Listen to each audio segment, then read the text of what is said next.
లావణ్య గారు, so 4th to 6th month బిడ్డ కదలికలు కానీ లేకపోతే ఎదుగుదల కానీ ఈ టైంలోనే స్టార్ట్ అవుతూ ఉంటుంది. సో ఎంతో ఇంపార్టెంట్ అయిన ఈ స్టేజ్లో ఎలాంటి ప్రాక్టీసెస్ ఉండాలి అని అంటారు? తల్లికి సంబంధించి అలాగే బిడ్డకి సంబంధించి తీసుకోవాల్సిన జాగ్రత్తలు ఏంటి? ముఖ్యంగా 4 నుంచి 6 నెలల లోపు ఫిజికల్ డెవలప్మెంట్ అనేది బాగా జరుగుతుంది. అంటే బాడీ అవయవాలు ఏర్పడటము, అన్ని నేజల్ బోన్ కాడి నుంచి స్పైనల్ కార్డ్ మొత్తం అన్నీ ఏర్పడటం అనేది ఇక్కడ స్టార్ట్ అవుతుంది. క్లియర్గా బేబీ కంప్లీట్గా ఒక బిడ్డగా అవయవాలు అన్నీ మొత్తం మారుతూ ఉంటాయి.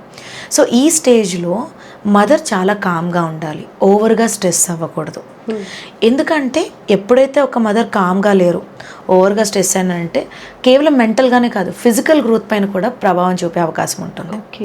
సో కాబట్టి ఈ 4th నుంచి 6th మంత్ వరకు ఎంత కామ్గా ఉంటే అంత మంచిది. ఓవర్గా అన్ని యాక్టివిటీస్ చేయాలి అనుకోవటం, ప్రతిదీ నేనే చేయాలి, నాకు యాక్టివ్గా ఉంది అనుకోవటం, ఇలాంటివి చేయకూడదు.